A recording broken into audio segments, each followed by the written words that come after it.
네, 오늘의 주제는 못생긴 나무가 산을 지킵니다. 입니다. 벌목꾼은 어떤 나무를 좋아할까요? 쭉쭉 뻗고 잘생긴 그런 나무를 보면 와, 돈 좀 벌 수 있겠는데 내가 저 나무를 베어서 가구쟁이한테 또는 뭐 식탁 만드는 사람한테 책상 만드는 사람한테 침대 만드는 사람한테 내가 팔 수 있겠다. 이렇게 해서 좋은 나무, 잘생기고 쭉쭉 뻗은 나무들은 잘 팔려나갑니다. 못생긴 나무는 어떻습니까? 빼뚤빼뚤 해서 아이고 저거는 쓸 수가 없네. 눈에 띄지도 않고 내가 쓸만한 제목이 못 되어서 이렇게 나는 베어가기도 원치도 않는다. 뭐 이런 이제 마음들이 벌목꾼한테 있을 겁니다. 근데 이 다 팔려나가고 좋은 나무들은 다 팔려나가고 나면 산에는 어떤 나무만 남겠습니까? 예, 당연히 못생긴 나무만 남습니다. 저도 이렇게 남편과 함께 해외 선교를 이렇게 참 나가고 싶고 그런 열망을 가지고 헌신도 많이 하고 이제 이렇게 했는데 하나님께서 선교사로 안 보내주시더라고요. 그래서 저는 못생긴 나무가 세계로 선교를 열심히 지키고 있습니다. 지금까지. 성경에는 보면 나무 이야기로부터 창세기 시작이 되어집니다. 동산 중앙에 영생의 생명나무와 또 선악과 나무가 있습니다. 이제 첫사람 아담이 이제 이 정체성이 네가 어떤 존재다. 아담과 하와가 네가 이런 존재다라는 것을 그 나무를 통해서 하나님께서 분명히 말씀해 주셨습니다.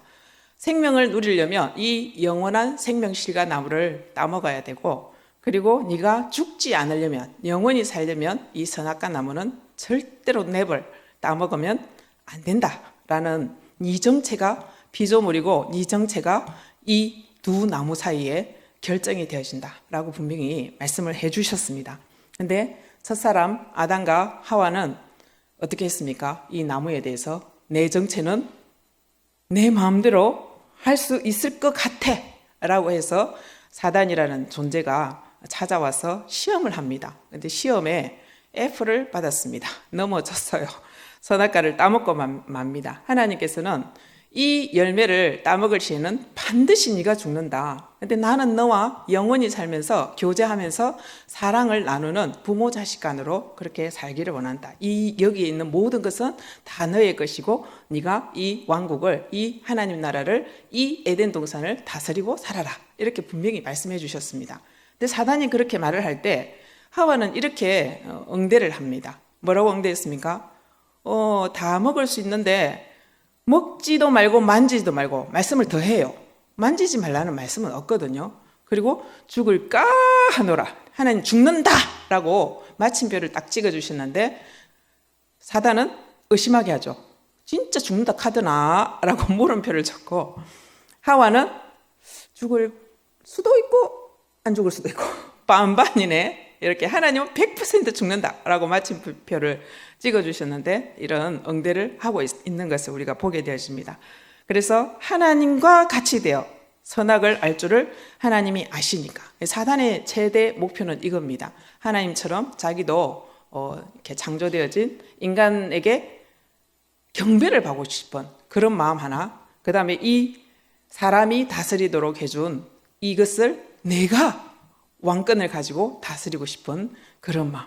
그래서 쓰는 방법이 하나님을 의심하게 합니다. 하나님께서 네가 이거 따먹고요 눈이 밝아져가지고 하나님하고 똑같이 될까 봐 그래서 따먹지 말라고 했어. 맞습니까? 의심하게 하는데 거짓말을 씁니다. 거짓의 대부 사단이 이 이제 의심하는 그 마음을 쓰는데 사람에게는 탐심이 있는 것을 우리가 알 수 있습니다. 욕심이 있습니다. 그래서 선악과 나무를 딱 보니까 어떤 마음이 들었어요? 이야, 맛있겠다. 억수로 먹음직스럽네. 두 번째는, 이야, 보암직하다. 내가 본 것 중에서 최고로 좋아 보인다. 그리고, 와, 탐스럽다. 내가 저것을 따먹으면 엄청 지혜롭게 되어서 하나님과 같은 자리에 있을 수 있겠다. 하나님께서 인간에게 하나님의 자리에 왕권은 주시지 않으셨어요.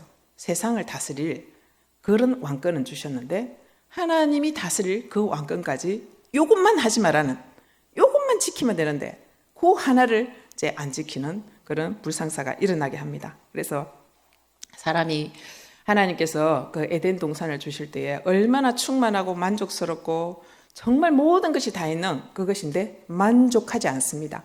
우리는 어떻습니까? 만족하고 삽니까? 만족하지 않는 데서 충만합니다. 하나님 한 분만으로 다 되었습니다. 완벽합니다. 이런 고백을 감사합니다 하지 않을 때에 이제 이런 문제가 발생하는 것을 보게 되십니다. 그래서 사단이 세 가지 이 시험을 사람에게 하는데 첫사람 아담이 실패를 해요. 그래서 이 나무에서 시작된 이 실패가 어디에서 완성이 되냐면 십자가 나무에서 예수님께서 다 이루시는 것으로 생명나무로 끝나는 역사가 이 성경의 역사입니다. 그래서 처음에 우리가 이제 한번 볼 때 우리 자신을 한번 살펴보겠습니다.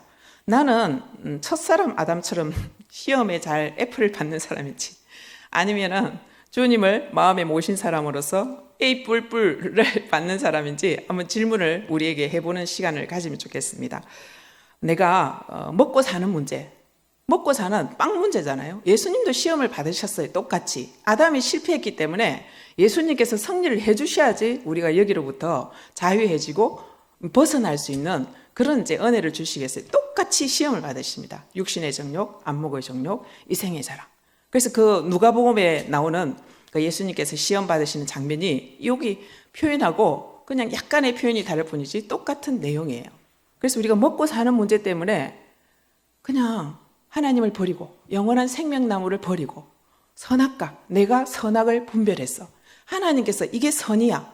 이 선악과만 안 따먹으면 너는 완전히 영원히 살 수 있어. 이게 선이었는데 사단이 주는 그 시험에 사람이 왕권을 가지고 싶어서 하나님, 제가 이걸 따먹는 것이 선입니다. 이렇게 이제 하기 시작한 거죠. 하나님은 그게 악이라고 분명히 말씀하셨는데. 그래서 하나님의 왕권에 내가 피조물로서 그 밑에 들어가는 세상을 다스리는 왕권을 써야 되는데 그냥 하나님, 제가 이걸 선으로 생각할게요 하고 확 따먹어버린 거죠. 그래서 우리가 내 마음속에 내가 정말 하나님 앞에 예배나 하나님 앞에 내 마음과 힘을 다해서 정성을 다해서 하나님을 사랑하는 일에 내가 먹는 건 문제 때문에 그 사랑을 버리는 사람인지 아니면 못 먹어도 직장이 별로 안 좋고 별로 내가 돈이 없어도 먹고 사는 문제가 좀 어려워도 하나님을 선택하고 영원한 생명수를 바라보면서 하나님께서 선이라고 말씀하시는 그것을 내가 따먹고 살겠습니다. 고백하면 아담과 하와는 지지 않았을 거예요. 근데 졌어요. 우리의 모습이죠. 우리 현재의 모습입니다. 근데 예수님께서는 이렇게 말씀하셨어요. 야야, 먹고 사는 게 그게 다가 아니다. 그거는 100년 동안에 있고 그냥 인생이 그냥 끝날 것인데 내 입에서 나오는 말씀으로, 내 입의 말로, 이 성경 말씀으로, 이 영원한 양식으로 하나님께서 주신 미슐랭 세븐에서 주신 그 영원한 양식으로, 음식으로 내 입에서 나오는 말씀으로 너희가 살 것이다. 신명기 말씀을 가지고 계속 이기고 계십니다. 그래서 예수님께서 It is written이라고 나와 있어요.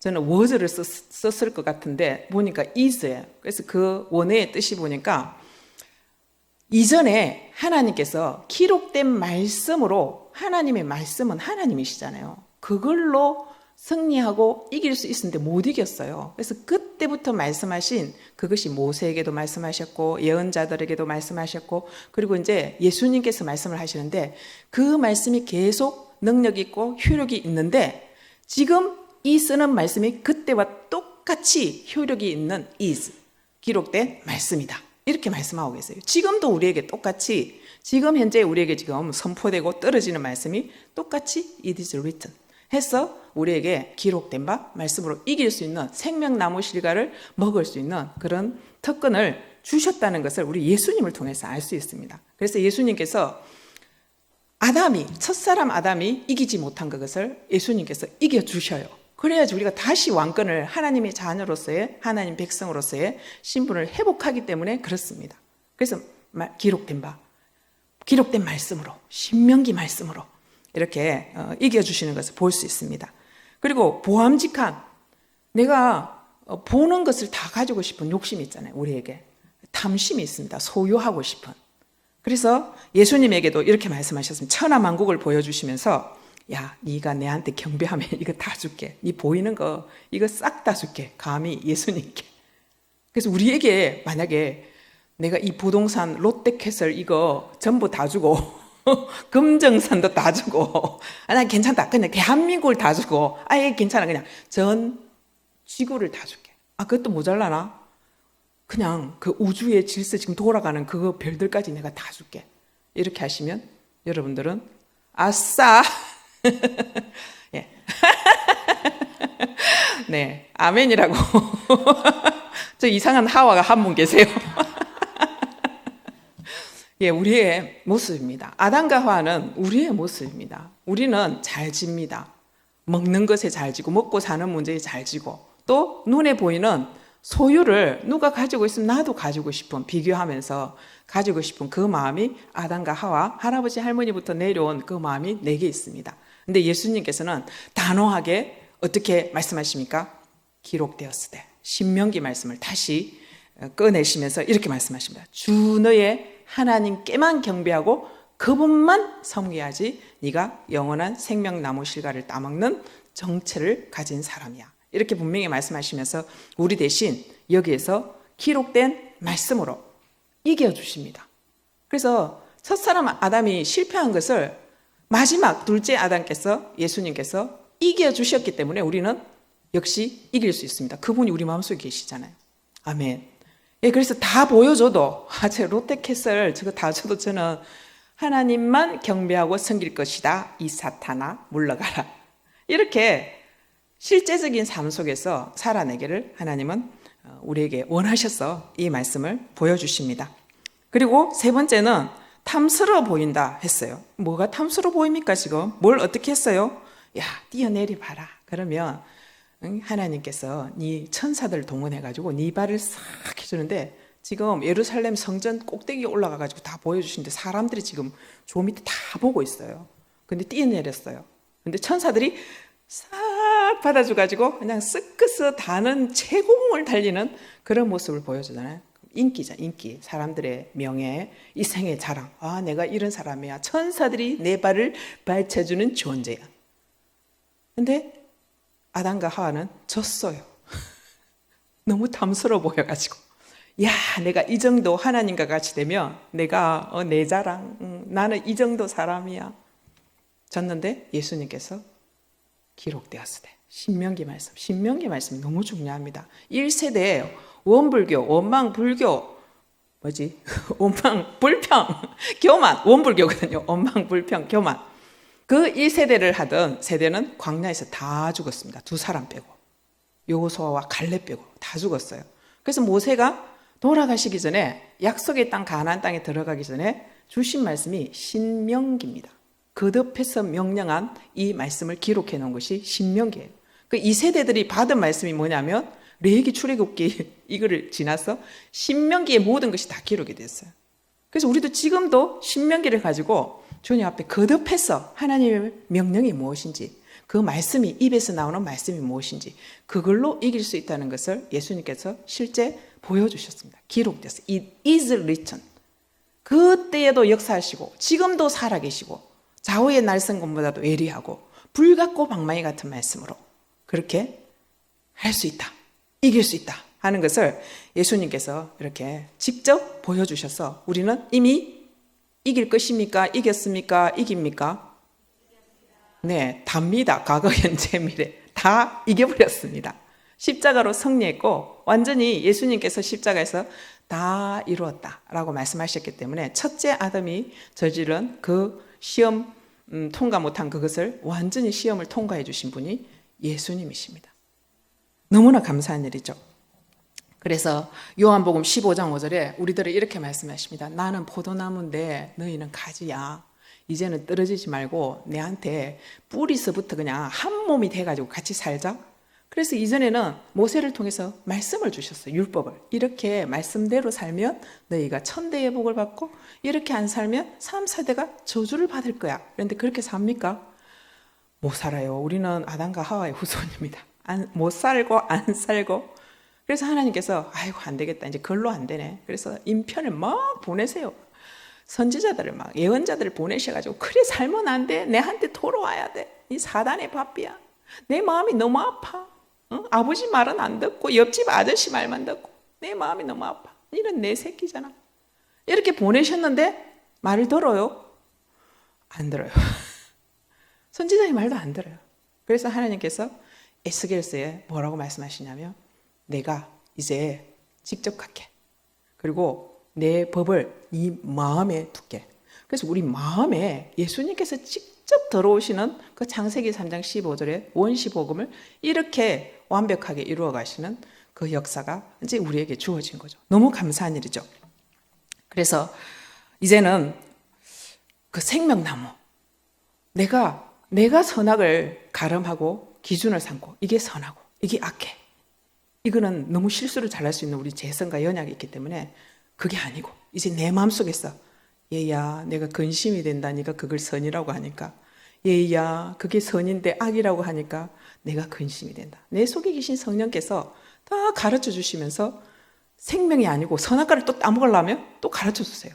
너무 놀라운 일이잖아요. 그 약속을 예수님께서 이제 성천하시고 십자가에 돌아가시고 부활하셔서 성천하셔서 우리 마음 가운데 성령을 부어주셔서 우리가 지금은 완전히 함께 이제는 눈으로 보면 동산 중앙에 있는 영생나무와 선악과를 보는 게 아니고 완전히 내 마음속에서 같이 뿌리에서 영원한 생명을 쫙쫙 빨리 올려주시면서 또 내가 좀 가지가 이렇게 쫙 비틀어지려고 하면 안 돼! 라고 말씀하시면서 또 접붙여 주시고 영양분을 주시고 깨닫게 해주시고 내 감정에 말씀하시고 또 눈으로 보게 말씀하시고 내 의지에 말씀하시는 그 주님의 그 사랑, 십자가에 달리신 그 사랑이 너무 감사가 되어집니다. 세상에는 많은 나무가 있습니다.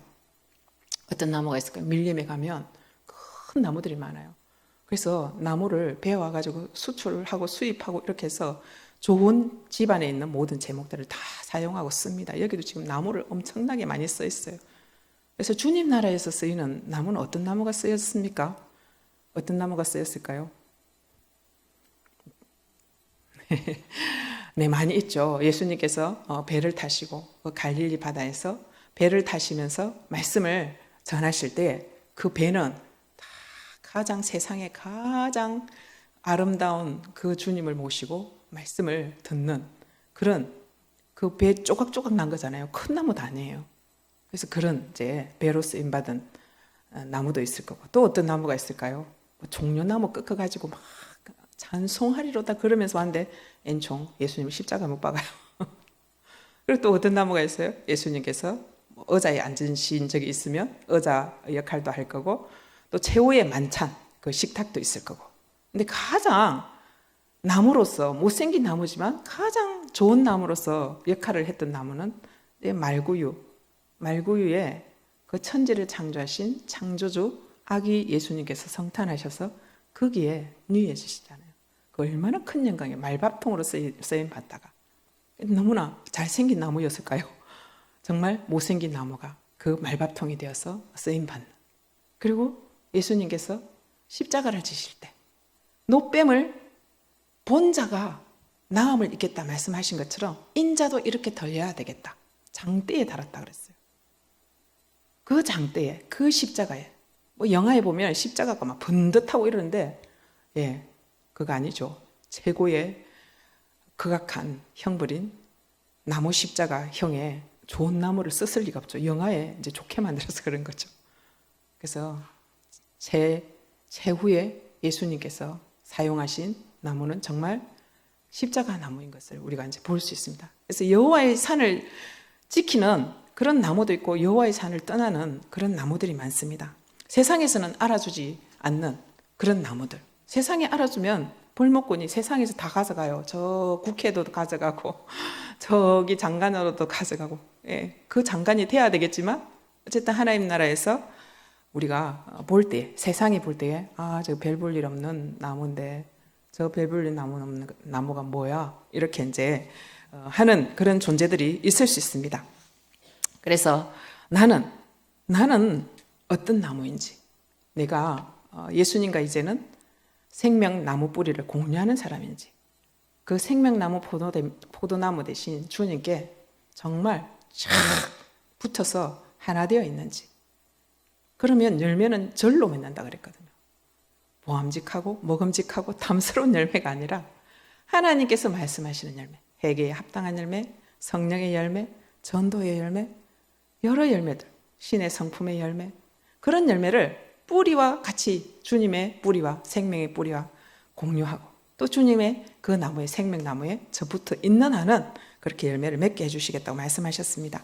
그래서 성경에 나는 어떤 나무인지 인물들을 보면서 나는 어떤 나무인지 이를 한번 우리 묵상을 해보겠습니다. 첫 번째는 요나답의 후예를 한번 살펴볼게요. 이 요나답의 후예는 예레미야 말씀에 이렇게 말씀하셨어요. 예레미야 말씀에 몇 장에 나오나요? 35장 16절 말씀 같이 한번 읽어볼게요. 시작. 레갑의 아들 요나답의 자손은 그의 선조가 그들에게 명령한 그 명령을 지켜 행하나 이 백성은 내게 순종하지 아니하도다. 예레미야는 남유다가 멸망할 때쯤 나오는 선지자예요. 근데 이 선지자의 입을 통해서 하나님께서 뭐라고 말씀하시냐면, 야, 요나답의 후예는 이렇게 자기 조상이 말한 이 말을 지금까지 잘 듣고 있는데 너희는 뭐고? 내가 창조주 하나님인데 너희 언약 백성으로 삼아서 온 인류를 구원하고자 택해 줬는데 너희는 어찌 그리 말을 안 듣노? 라고 예레미야를 통해서 지금 말씀을 하십니다. 그래서 이 요나답에게 19절 말씀에 이렇게 말씀을 하고 계십니다. 19절 말씀 읽어볼게요. 예. 그러므로 만군의 여호와 이스라엘의 하나님께서 이와 같이 말씀하시니라. 레갑의 아들 요나답에게서 내 앞에서 설 사람이 영원히 끊어지지 아니하리라 하시니라. 이렇게 나와 있어요. 그래서 내 앞에서 이 요나답의 후예가 영원히 끊어지지 않고 내 앞에 산을 지키면서 여호와의 산을 지키면서 있을 것이라고 분명히 예레미야 시대 때 말씀을 하세요. 근데 이 요나답은 쭉 올라가 보면 어디가 나오냐면은 창세기에 그 아브라함이 사라가 죽고 나서 장가를 새로 갑니다. 그 아내 이름이 거두라예요. 거두라가 6명의 아들을 낳습니다. 그 네 번째 아들이 미디안이에요. 미디안 하면 우리가 여러 이제 이야기가 나올 수 있는데 미디안도 다 똑같은 미디안이 아니고 하나님을 대적하는 하나님의 산을 떠나는 미디안도 있고 하나님의 산을 지키는 미디안도 있어요.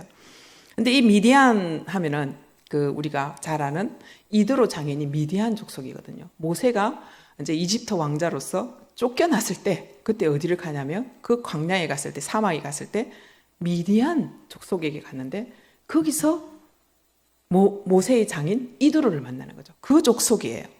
근데 이제 이 족속이 그 발람 사건에 있어서 이제 같이 저주하는데 역할을 하는 미디안 족속이기도 해요. 그래서 여호수아가 이 족속을 막 칩니다.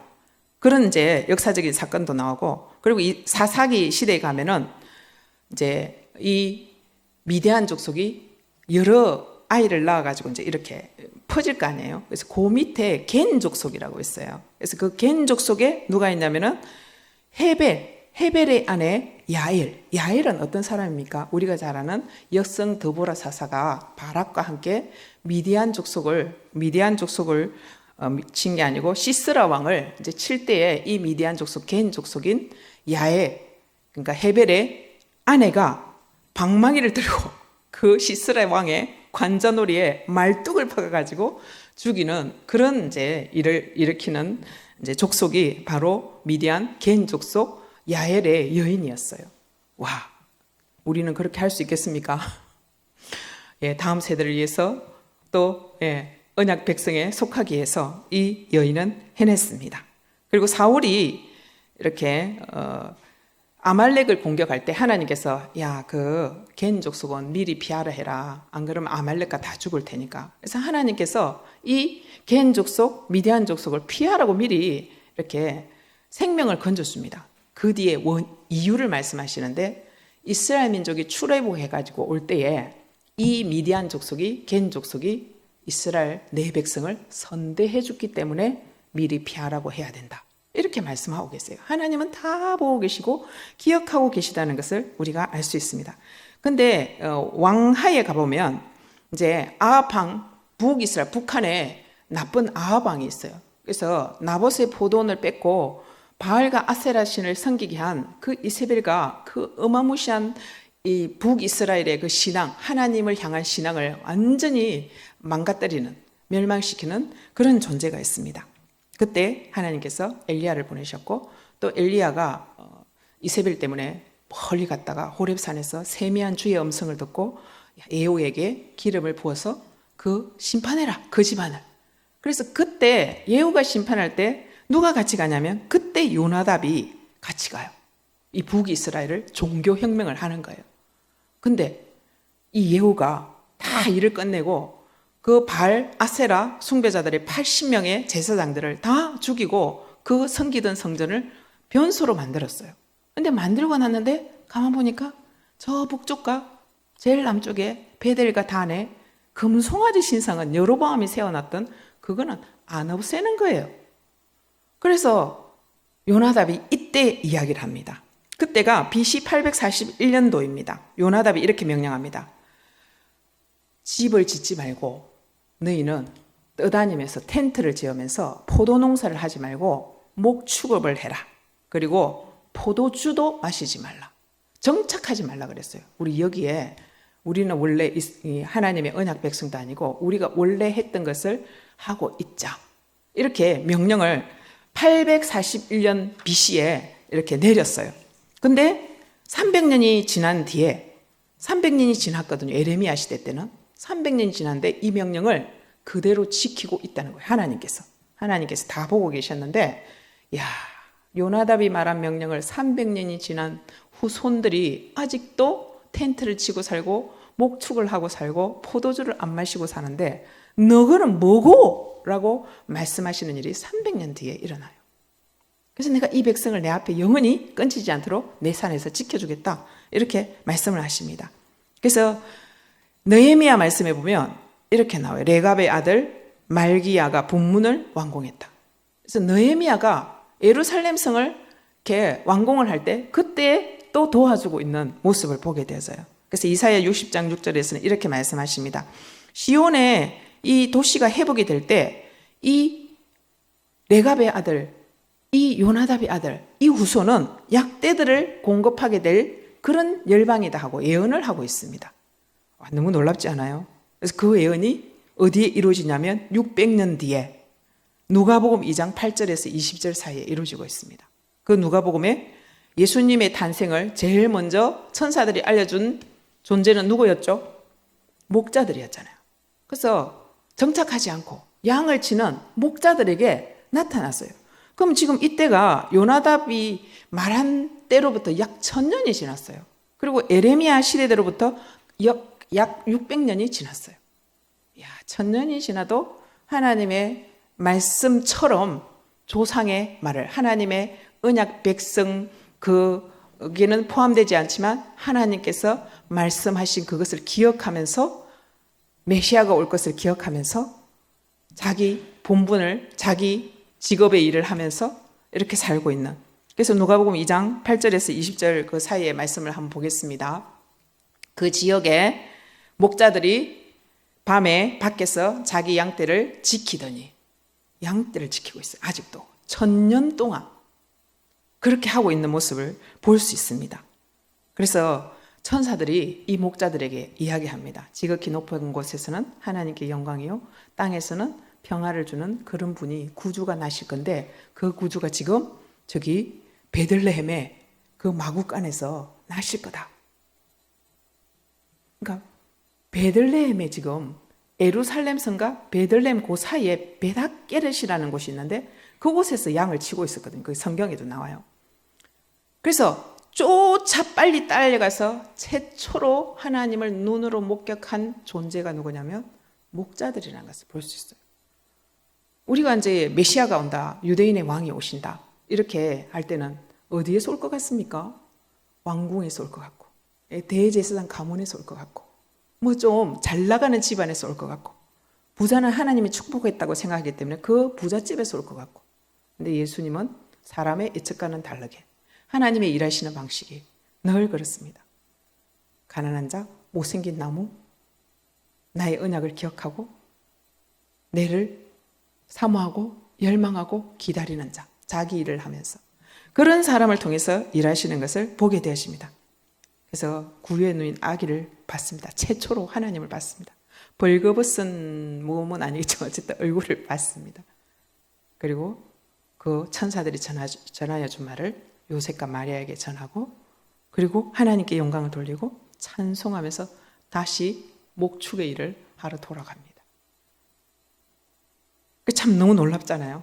그래서 못생긴 나무 같은데 예루살렘에 집도 없고 집 한 채가 없어요. 캐슬에도 집이 한 채가 없고 직장도 번들하지 않고 양똥 냄새 맡으면서 추위와 더위를 견디면서 비바람을 견디면서 천년의 그 조상의 말을 기억하면서 포도주를 마시지 않으면서 순종하고 있는 이들을 보면서 하나님께서 내 앞에서 영원히 설자 목자들을 통해서 메시아의 오심을 전달하게 하시고 메시아를 보게 하시는 그런 약속을 이루어 주시는 것을 우리가 볼 수 있습니다. 이제 두 번째는 사가랴와 엘리사벳인데, 이 사가랴와 엘리사벳은 이제 400년 동안 하나님께서 침묵하세요. 말씀을 안 하세요. 하나님 우리를 언제 사랑했어요? 라고 말라기서에서 말씀하셔서 그때 이제 백성들이 말해서 하나님께서 말씀하시는 것을 닫으셨어요. 그리고 400년이 지난 뒤에 하나님께서 최초로 처음으로 나타난 곳이 어디냐면은 사가랴와 엘리사벳 부부에게입니다. 그래서 이 당시에는 제사장의 수가 정확한 숫자는 모르겠는데 한 8,000명 정도 됐대요. 그래서 24반차 24번을 1년을 나눠가지고, 그러니까 12달이니까 한 1년에 2번 정도를 반차를 나눌 수 있도록 역대상에 보면 다윗이 그렇게 반차를 만들어 놨어요. 오늘은 내가 1반이고 2반이고 이렇게 24번을 나눠 놨는데, 이때에 사가랴는 몇 번째 사람이었나요? 몇 번째, 요게 이제 보면은 우리 그 역대상 24장에 그 24반차 이야기는 나오고, 또 사가랴 이야기는 누가복음에 이렇게 나오고 있습니다. 이 반차를 이제 받을 때에 나이가 몇 살쯤 됐을까요? 80대쯤 됐대요. 80대.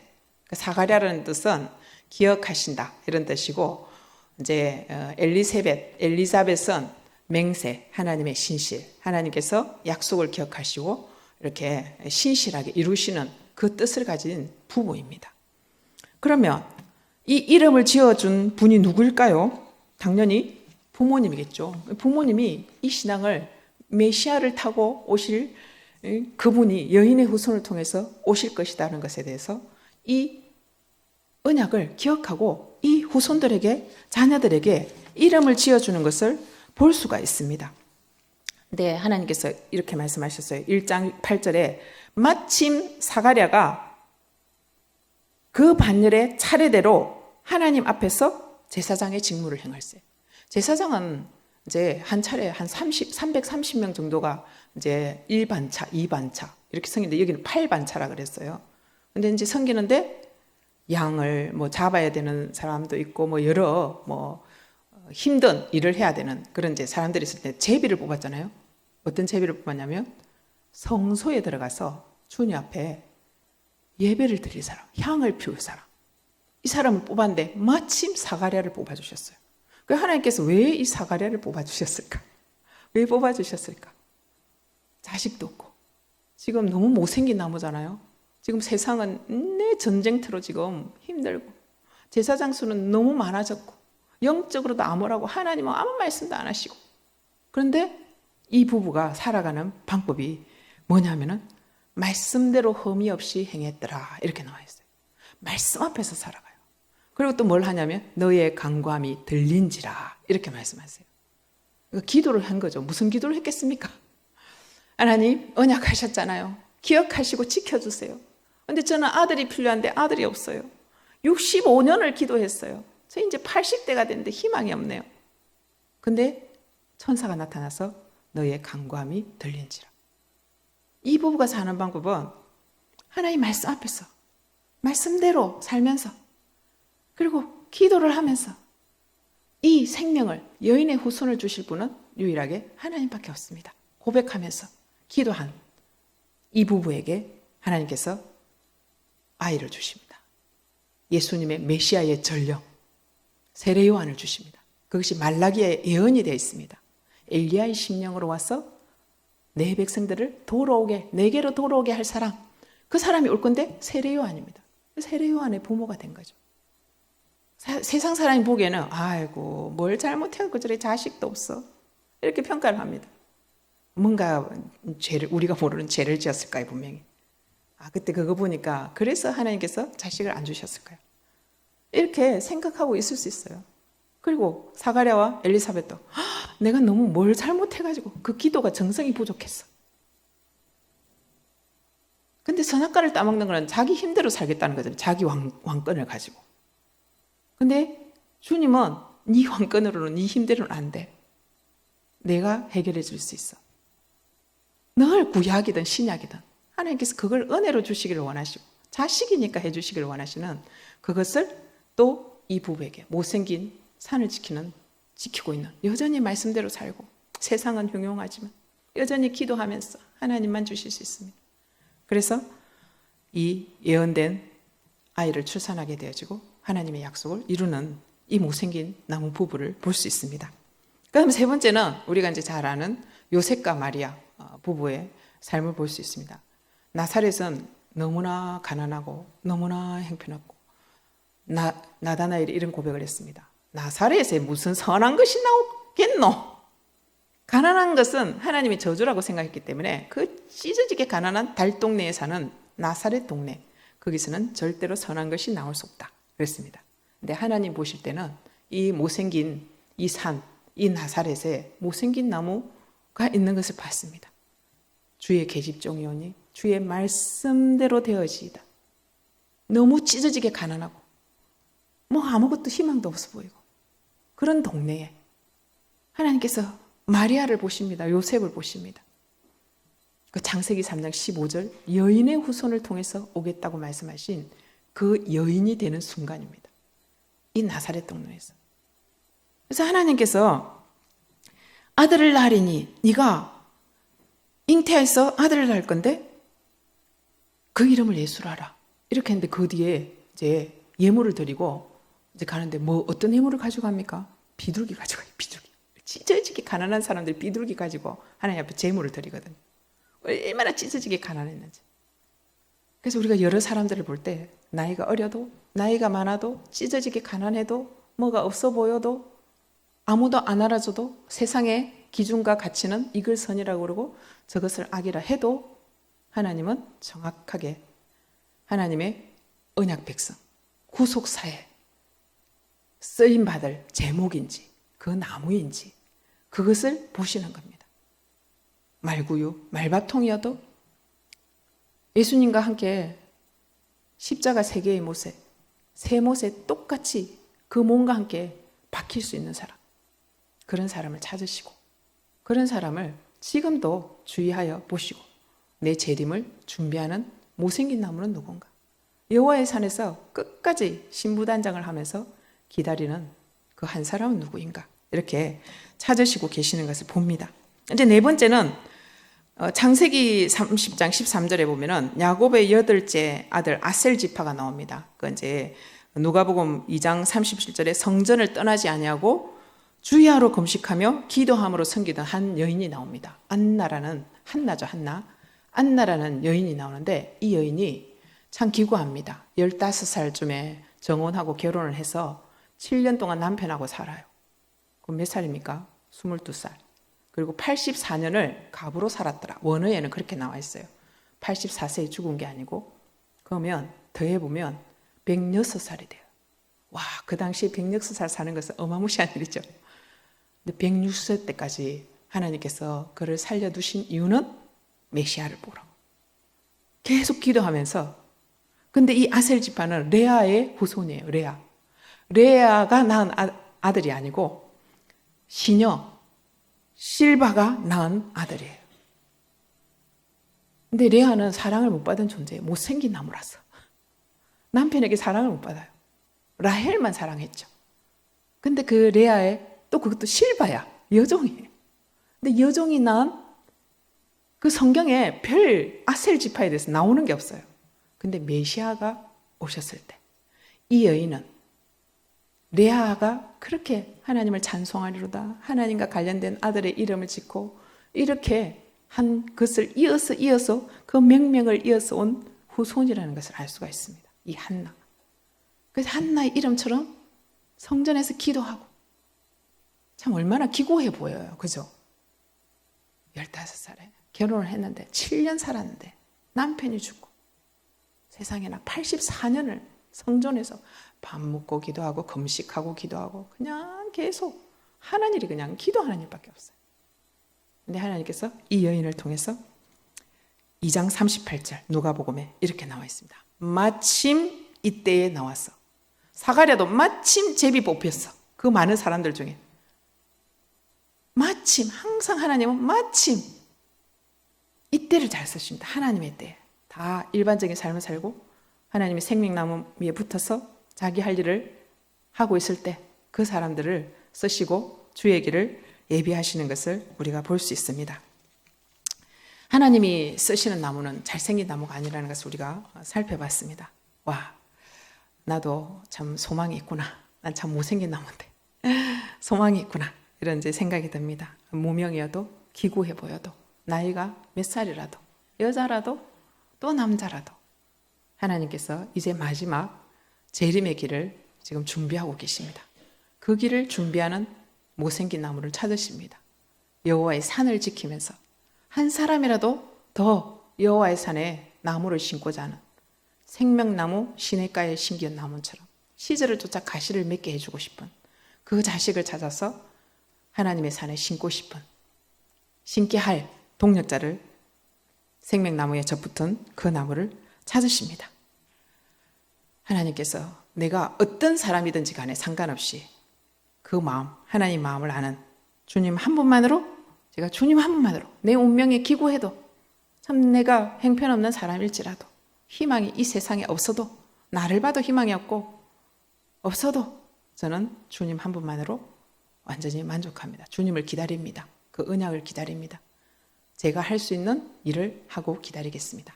이렇게 고백하는 사람을 찾고 계십니다.